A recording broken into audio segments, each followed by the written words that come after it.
So, yo, what's up? What's up? What's up? You know what it is. It's the one and only hip hop gamer, Hot 97 Logitech G. You see the G moment? Now, listen, I played like 4 hours of the game today, Ash. Yeah. Yo, one of the things that we spoke about off camera was my nephew. Shout out to my nephew, Jonathan. But I let him use some of the early Assassin's Creed games to help with his social studies and stuff. And Amazing. and then you show up today with the Assassin's Creed tour mode, like to actually teach you about what's going on in Egypt and all the things that you guys documented. How did that come about? And what has the response been from people in the world of, school and historians and Yeah. teachers? How has this game changed people's lives, man? Well, this was something that in AC we've heard a lot. I mean, we're one of the only gaming series that plays with history on such a realized way. Right, like right. meeting characters that are important in the narrative in time periods that were, these bigger than life, world changing moments. And one thing that we've seen is that people in education, people in academic fields want to use AC. And the thing is, we spent so many years researching and building what is Egypt. We felt that there was an opportunity to take all that research we've done and actually give it to people somehow. And so very early in the project, this was something important for us. I said, okay, can we do a mode in the game where we kind of remove the violence part, remove combat, let's say, and have people discover Egypt and discover the research that we had done. And so what we have is effectively there's dozens of tours Yeah. that you move through the world. The world is fully open. You move through it. You can run. You can climb. You can do whatever you want. That's crazy. Oh my God. And you're running on these tours, and you're really learning on content that's been curated by Egyptologists, historians. We've received actual images and content from museums to be able to use in the game to educate people on Egypt and the life of Egypt. So whether it's mummification or Cleopatra or the pharaohs, whatever it is, it's a way for us to allow the game to live for a different audience, for the people who really care about that stuff. It's going to be available for everybody who owns the game. So we're super excited about it, and it's a living encyclopedia in our world. Yo, he said he stole the words right there. A living encyclopedia. I'm gonna tell you, man. This right there, what you guys created, will be a trend. I can see other games that deal with like any type of real situation in life. They're gonna have a tour mode in it. Like it has to be because this right here is groundbreaking. It made me excited. You make me want to learn about something that I never really cared to learn about Yeah. because it's on the medium that I love in terms Yeah. of games. Amazing. So you Yeah. brought me into like I didn't know that they had to they use a spoon or something to go inside your nose in order to get the brain out of the. To get your brain Yeah, I'm like, yo, serious? And this is all accurate. I could not believe it. So I commend you guys for just being to reinventing not just Assassin's Creed but our culture in gaming. So Oh, I love thank you you, and I thank thank you, you. thank And I'm you. always give you the props, but that is Thank amazing. you. So the second thing is, first this game, this damn game, man. Yo, now listen, let me tell y'all something, man. You're not gonna believe this, but you will all be blown away by just the scope, how big it is, Yeah. the lighting, the sandstorms, what Egypt really is. I never seen it like this is the best game I've seen on Xbox One X. Thank you. It's the That's best amazing game to I've hear. Thank seen you. running on the Xbox One X, Amazing. period. Like, I Thank know, you. like, shout out to Aaron Greenberg. I know y'all talk about Forza, but hell no. No, this is the one. This is the one. So I got to ask you now, man. Like, working with this game, now that this is the last stride, it's about to come out and stuff. What have you guys picked up on from a development standpoint that y'all feel like, wow, we accomplished this. This is great, but damn, we wish we could have did this. We could have probably done more. What's the more that you guys realize that y'all could do now that you guys coming to the end of this particular story? Well, the thing is, when we set out to make this game, our goal was to bring ancient Egypt to life. Absolutely. Yes, in the landscape, yes, in the diversity of what was Egypt. It wasn't just deserts, it was the lush Nile Delta, it was the eastern mountains, the Qatari Depression. The world is crazy. We wanted people to be in awe of this world.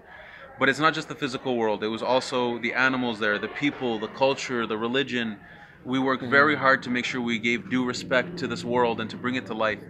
Um, the thing is, sometimes I get the question of, "Hey, what did you do with the extra year?" Yeah, The thing was, we did not just get one extra year and said, "Hey, let's add hippos to the game." we set out to bring Egypt to life, to reinvent Assassin's Creed, and we needed the time to do it. So, for me, we spent these last 4 years making the game we wanted to make. Right. That was ultimately why we needed the time we needed. Making a new combat system, bringing in an RPG element, doing quests. This is stuff that takes time. This is stuff that you need the stew to cook for a long time. Yeah, absolutely. To get the flavors to pop. So we needed the time to make this game, and so for me there isn't more. The game is massive. The game is absolutely massive. There's a lot in it. I like that response. I think people are gonna spend a lot of time trying to consume the main quest line, the side quests, all the content in the world, all the discoveries, all the unique little moments that we have in the world.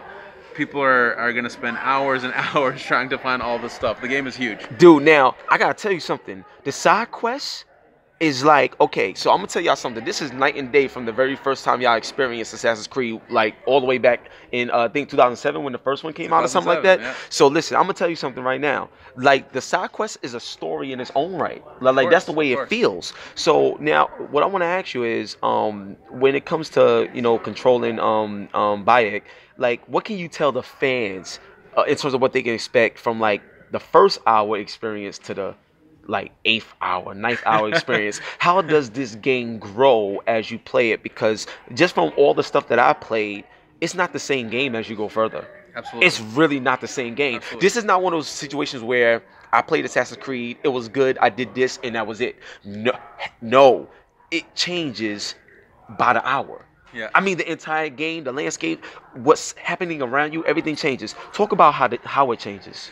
Yeah, so from the beginning, we wanted a game where there was gameplay challenge in it, that the world was alive, that the stories you encounter, the people you meet in this world, the events you run through are constantly surprising you. That word surprise and discovery were two key words that we used early in the days to inspire ourselves. Oh, nice.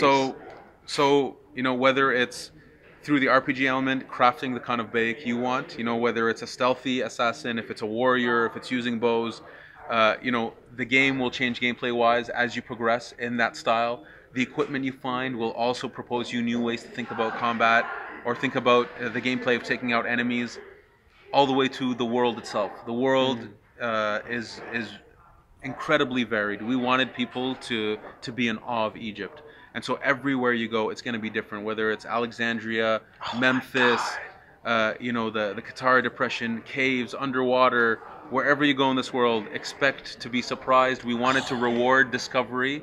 We wanted that, players who dedicate themselves in terms of their time, their time is precious to us. Absolutely.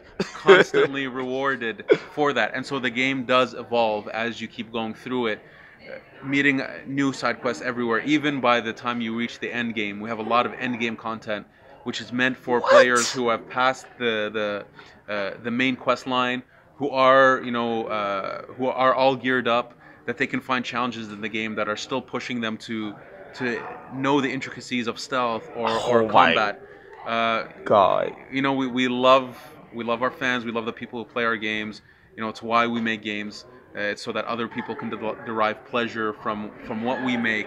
So trying to give them more, trying to give them a game that is constantly surprising them. This was our objective, and I sincerely hope we got it. I sincerely hope No, you got it and more. Now, I got 3 more questions. They are hard-hitting questions, but Ash can handle them.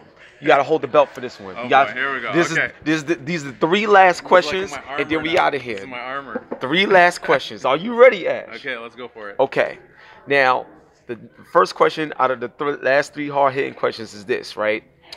I was talking with some friends of mine that saw the last interview that we did. Yeah. And they was like looking at Assassin's Creed Origins, the engine and the way it looks. Like, they was like, if Prince of Persia ever came back and they used this engine, they wanted me to ask you, if Ubisoft said, hey, we want to do another Prince of Persia game. We think it's time for it. We love Assassin's Creed. We know that some of Assassin's Creed, from what I know, had a lot of Prince of Persia-esque things to it from the early introduction of Assassin's Creed back in the day. But if Prince of Persia came back with this particular engine, the way y'all built Origins, would you do it? And like, how would you go about it, considering this Prince of Persia is still dear to a lot of people's hearts? I think if they announced it, it'd be big, like how Beyond Good and Evil was big. Well, the thing is, honestly, my focus is on Assassin's Creed Origins. That's what I'm working on. That's what I want to ship. We still have a life cycle to this game that we need to deliver. Even once the game launches, we're paying attention to what people say.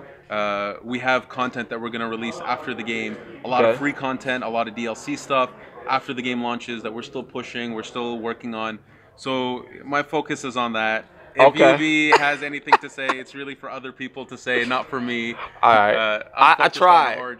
You can't say I ain't asked the question. I tried. So now my next question is this. Cleopatra, yo. All I want to say is this. I would love to be able to use her in this game. Now, I know we in the world of DLC and new characters and new experiences. But this type of game in this world and her legacy, I want to experience that not just from talking about it, but playing as her. And can you tell us, will fans get a chance to eventually use the great Cleopatra? So Cleopatra is very important to the narrative, for sure. She's important in Bayek's journey, of course.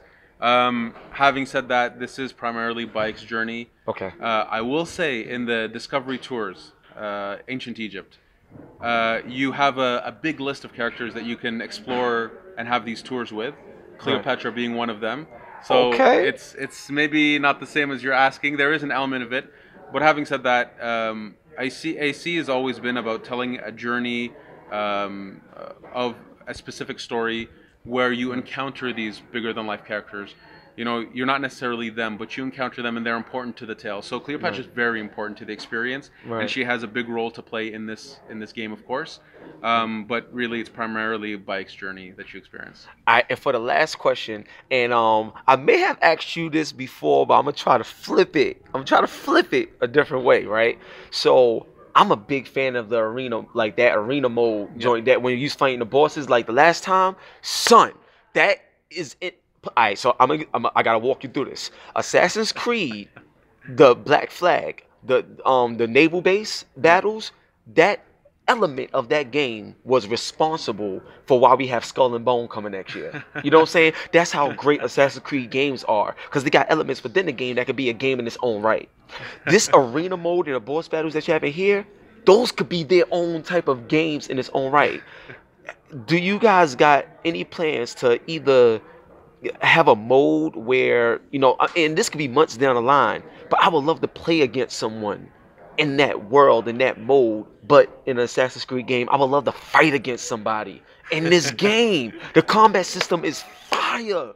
It'd be epic if you could get people to go against each other in an arena mode. It'd be like Gladiator times 20. Like, you know what I'm saying? And what do you say to that, man? Can we get that? Well, I would say that, when we started this game and we challenged ourselves on what is combat and how can we bring something fresh to combat, the thing is, we wanted to make sure that we deliver on that experience. Okay. That we nail it. That was our, we didn't want to take on a challenge that we didn't feel that we were confident to be able to deliver. So the first step is really, did we create that system? And right now the job is we're shipping the game. It's still coming out. And there is, I will say, some extra content that is linked to the combat system that will be released even after launch, like new stuff, new gameplay elements that will be announced soon enough. Yeah. But the idea is we needed to nail that experience. It is a single-player experience, a connected one, so there are online elements, but in terms of the gameplay, it is a single-player experience that we needed to nail. We didn't want to, bite off more than we can chew. Having said that, we have to see the reception of it. We have to see, are people loving it as much as we loved making it, as much as you love it? Hell yeah. I sincerely hope so. And if the answer is yes, then for sure that, that's information for us that we can take and figure out what can we do with that.